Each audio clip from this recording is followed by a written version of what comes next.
Good morning mga idol. Ito na yung ating project na 250cc dito sa TMX 155. Ngayon ang gagawin natin 250cc block, tapos crankshaft 250cc CG 250. Tapos lalagyan din natin na 6-speed na mga idol. 6-speed transmission ang ilalagay natin sa kanya para mas maganda. Ayan, 6-speed po yan. Iba yung pinaka main shaft po. Makikita nyo naman kakaiba. Maganda pa rin yung counter shaft. Yan mga idol. Kakabit natin. Yan. Yung mga papalitan po pag 6 speed sa mga 155, lagi pong pangunahin natin mga idol dyan, transmission ng 6 speed ng XL125 Honda. Tapos kailangan din natin ng drum shift para plug and play yung neutral light nya. Kaya kailangan drum shift ng stock ng XL. Tapos yung star palit din. Yan yung ilalagay natin mga idol. Yan. Tapos yung shifting port, tatlo ilalagay natin.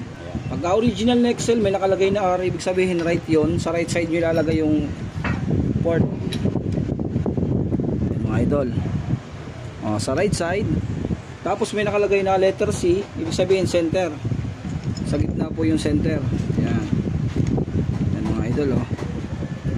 Tapos may nakalagay din na L, ibig sabihin left dito sa taas. Ito natin yung pin mga idol. Yan, may langis naman siya kaya walang problema. Maglalamutak lang tayo, mamaya na natin langisan ng ayos. Siyempre huwag kakalimutan to. Ito na mga idol. Yan, napakalaki po ng crankshaft. Tapos napalitan na namin mga idol ng pang 155 na lipat namin siya ng original bearing kasi yung daladala ng CG 250 ay maliit ang bearing kaya pinalaki namin. Ito na, kakapitan natin mga idol. Pasalagay na natin yung crankcase. Ayan ang mga idol, nakalagay na po. Yan na. Tapos napaturno natin yung magneto para magkaigi dito sa kanya. Kaya kakaiba to mga idol, 155 yan, TMX 155.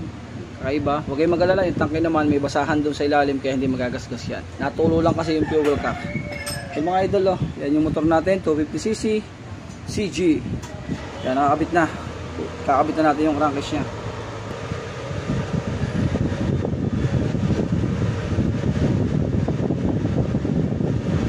Yun. Alright. Tapos may wagang gasket mga idol Yan 0-0. Wala pong nakalawas mga idol Maganda maganda ang lapat. Talagang quality. Para siyang Skygo. Ano na mga idol, original na engine sprocket all seal. Papalitan din natin para sigurado. Yan. Dandahan lang para yan. Yun naman kinakamay lang. Alright. Tapos change pedal or seal. Original din mga idol Yan, mas maliit ang butas. Palitan na natin. Ayan mga idol, neutral na siya.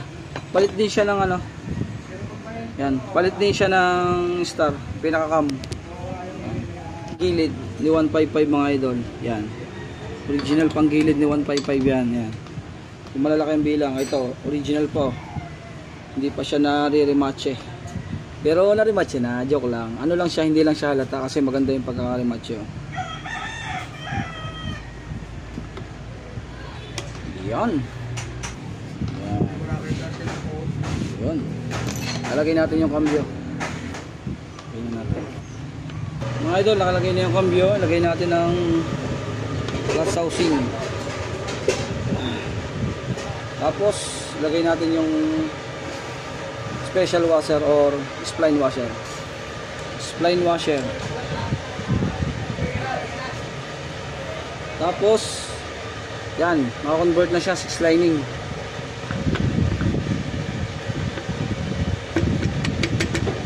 Alright.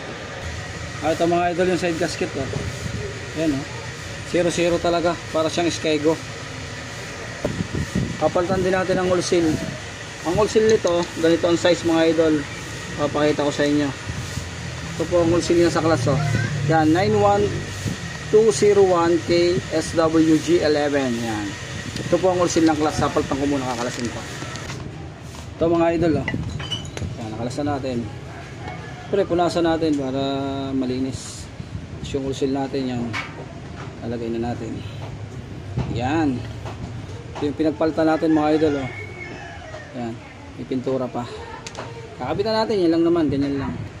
Ito yung ulsil lang sticker. May grasa din.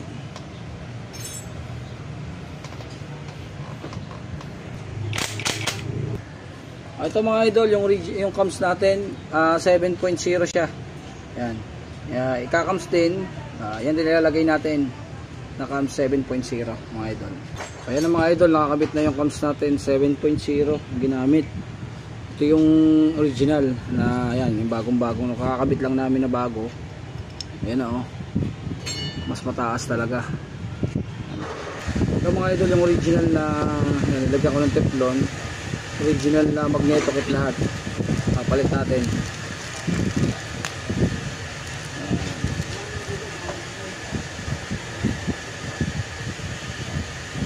Para mas makapal siya.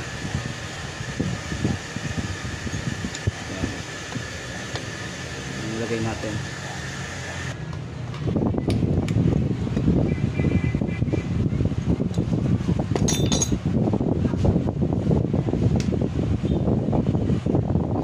Ito, papalitan din natin mga idol para sigurado, pero bago pa rin to, papalitan na lang natin para sigurado din.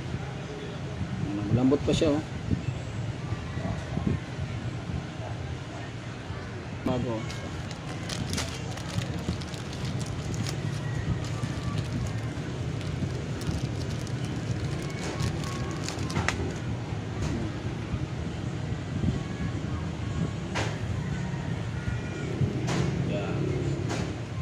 Natin yung washer.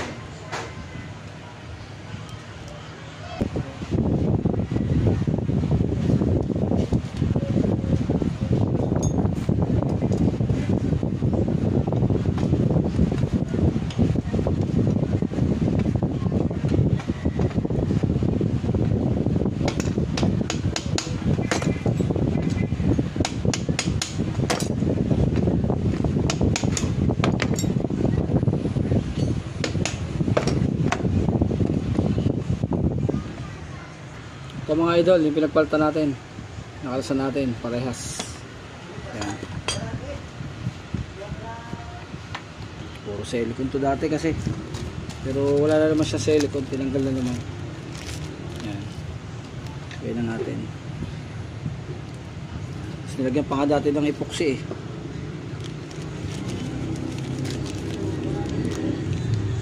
Yan yung genuine, ha. Meron kasing nalabas sa isang klaseng ulsil na ibang pag-style ng kanyang ulsil. Yan. Iba yun. Yan yung original. Okay na, kakabit na natin. Ayan mga idol, oh, kakaiba siya. Kita nyo, ditornilyo na ngayon siya, oh. Ayan, conversion. O, diba? Kakaiba siya. May tornilyo ngayon. Hindi siya nut, no. Kakaiba siya mga idol. Diba? Quality. Kapitan ko muna. Talagay na rin natin yung dating nut, yung dating washer pala. Kakabit na natin mga idol. Dating washer. Kapit na natin.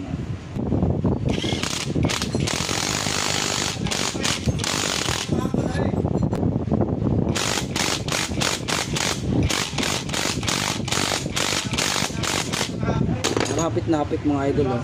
Ayos, wala nga naman siyang kaano. Diba? Quality, tama din. Ayos mga idol. Quality.